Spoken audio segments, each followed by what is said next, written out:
Imagine a future where regular investors can beat the big banks and hedge funds, and where your average Joe can beat the so-called specialists at stock picking. Sounds like a dream, right? Well, not if you have read One Up on Wall Street. So, let us begin. Do you think that investing isn't for you? Or do you think that the losses you sustained in your earlier attempts were just a tad too much? Well, if your answer is yes to any of these things, then my friends, you have come to the right place. Today we are going to talk about a book that has changed the investment game forever. This book by Peter Lynch, a great investor, has become a classic because it teaches regular people how to succeed in the stock market.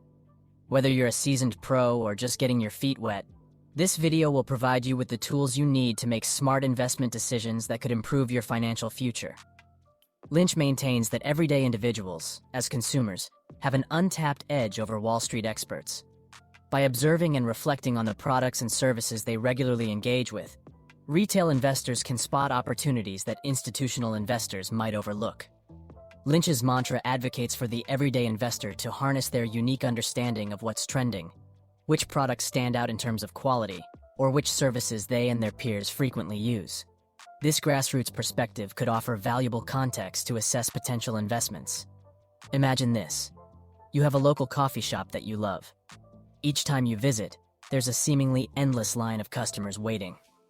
Observing this, you decide to delve into the company's financial health, future growth projections, and market competition. Could this popular coffee shop be a worthwhile investment? By investing in a company whose vision resonates with you, not only do you become more invested in its success, but you can also leverage your personal insight to gauge its potential. Lynch's advice isn't just applicable to the retail sector. It could relate to your area of study, professional field, or even a hobby you're passionate about.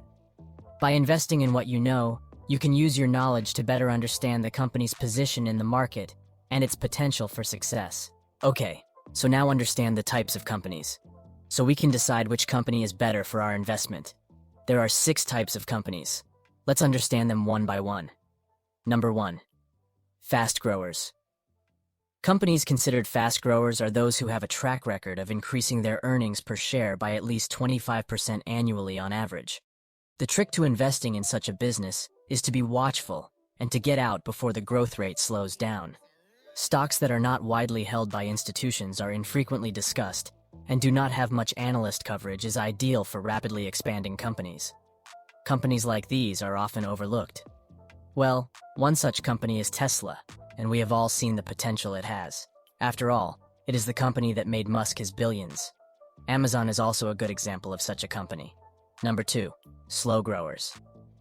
A slow grower is the antithesis of a quick grower. Companies with slow growth tend to be profitable.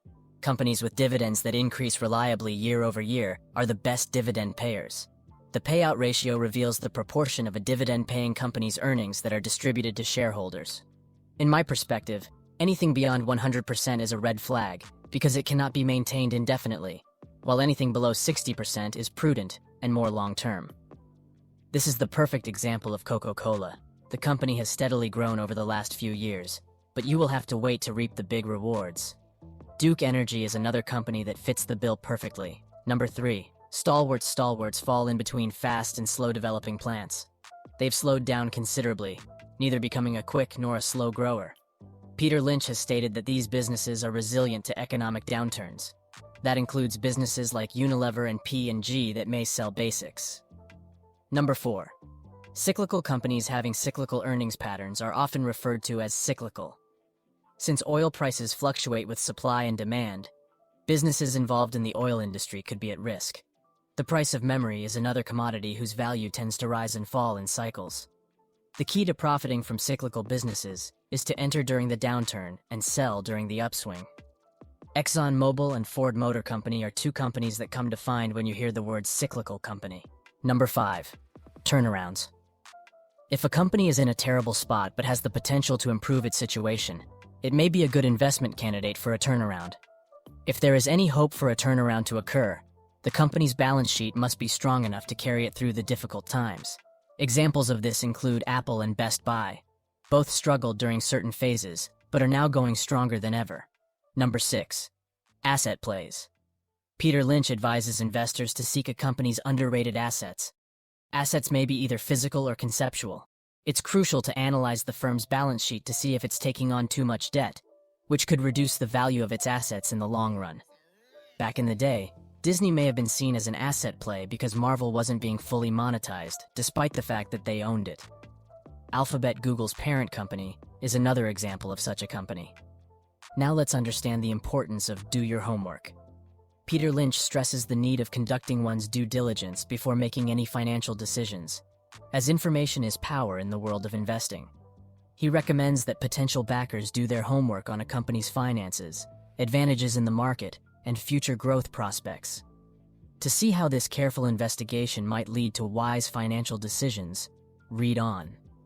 Knowing how the numbers add up is essential for gauging a company's financial health and making investment decisions.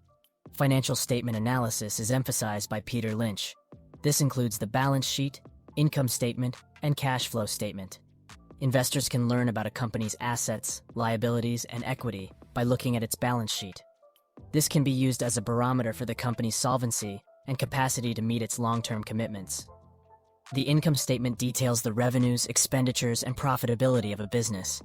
Investors can determine the company's profitability by analyzing its revenue growth, gross margins, and operational expenses. The cash flow statement, which records the company's financial inflows and outflows, is similarly crucial. The ability to pay dividends or decrease debt, as well as support operations and engage in growth possibilities, are all factors that can be inferred from a company's cash flow. Investors can learn a lot about a company's financial health, profitability, and risks by looking over its financial statements. With this information in hand, they can confidently decide whether or not to put their money into a certain stock. People spend months saving up for a house but only minutes researching and buying stocks, which is why his remark that it's no accident that people who are geniuses in their houses are idiots in their stocks is so amusing. And with the incredible strength of leverage, homes are skewed heavily toward the owner. The PEG ratio. Peter Lynch teaches his clients how to use the price earnings to growth PEG ratio, an important metric that complements an understanding of financial statements. The PEG ratio evaluates a company's market value by comparing its current price to its future earnings potential. It's possible that the PE ratio isn't sufficient on its own to paint a clear picture of a stock's value. However, the PEG ratio assists investors in identifying inexpensive stocks that have the potential for considerable growth by considering the company's predicted growth rate. If the stock has a PEG ratio below 1, it may be underpriced since its growth prospects are better than its present market price. However, if the PEG ratio is larger than 1, the stock may be overpriced. Investors can find promising investment possibilities that fit their growth forecasts and stock pricing criteria by using the PEG ratio. This allows them to make better informed investments based on factors like expected growth and fair market value. Be patient. In the final chapter of One Up on Wall Street, Peter Lynch discusses the need for patience in the investment sector, which is often neglected. He stresses the need for patience and the self-control necessary for long-term investment success. Let's look at what you can learn about patience and how it might help you along your financial path. Lynch teaches his students that patience is one of their greatest assets in the world of investing. While the market can be volatile and unpredictable in the near term, savvy investors know to look for quality companies that will pay off in the long run. Investors can set themselves up for potentially large rewards over the long run if they practice patience and resist the urge to make rash decisions based on short-term market noise. This is demonstrated by Lynch's 3 to 5 year rule.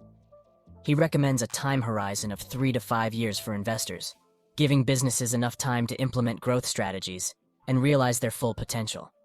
This guideline serves as a helpful reminder that investing is a process with a lengthy time horizon and that positive results don't always appear right away. So that is all the time we had today, folks. Hope you enjoyed this video. Do not forget to subscribe to our channel and do hit the bell icon on your way out. See you all next time.